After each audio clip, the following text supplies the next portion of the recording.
Hello everyone, in this tutorial, I'm going to teach you how to install XAMPP on your computer. If you are a PHP developer, I highly recommend install XAMPP as a web server because it's easy to manage. Okay, let's go to Google Chrome and then enter XAMPP over here and then click on the link here. There are multiple versions that you can download. In this case, we are going to download Windows version. But if you have Linux, you can use Linux or OS X version as well. Click here to download. And when you click there, the files will be starting download. And you will see here, the file size is about 150 megabyte. And after the download is done, just open the download folder and double click on the files over here to open the installation. Then click on yes and click on OK to continue the installation. And click on next and next. We are going to use drive C and we are going to install in XAMPP folder. Click next, next, and next, and then click finish.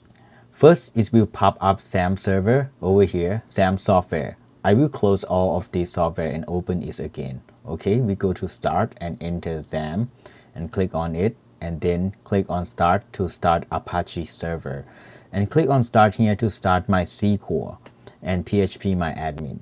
If you want to open PHP MyAdmin, you can click on admin over there. Okay, it will redirect to localhost PHP MyAdmin. Why it doesn't work? Okay, let me check. Okay, let's refresh this again. Okay, it's worked now. I don't know why that's happened. Okay, you have to make sure Apache server is running and MySQL is running before start PHP MyAdmin. It might take some time. Okay, you can create database by click on new and then enter database name over here. For example, XAMPP. Here you will see XAMPP and you can create a table as well.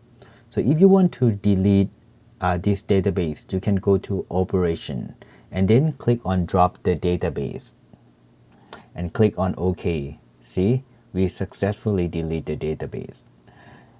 And over here, if you enter localhost over here, it will redirect to XAMPP dashboard. And you will see XAMPP dashboard include Apache, MariaDB, PHP, and Perl. Okay, let's create a sample website together. We go to Drive C, go to PC and Drive C over here, go to XAMPP, and then go to htdocs. All the website files will be in this folder, but we have to create a folder to contain a website's files. For example, over here, I will right click and new folders. I will name it coding summary. So all the website files will include in this folder. For example, let me right click, open in terminal, and then type code dot to open Visual Studio Code. You have to make sure that you have installed Visual Studio Code on your computer in order to open it by using code dot. And it will redirect you to this folder directly. And then right click new and then type index.php. Okay, let's put PHP tag over here and then let's print something out. For example, echo hello PHP. Okay.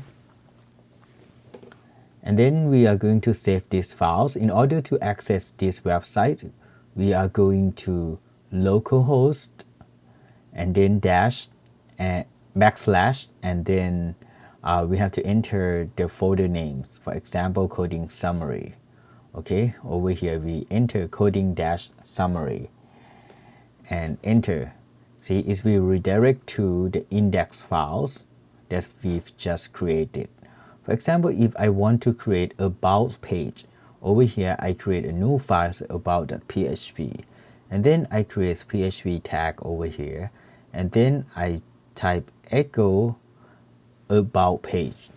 So if we go back to web browser and enter about.php, we will see about page over here.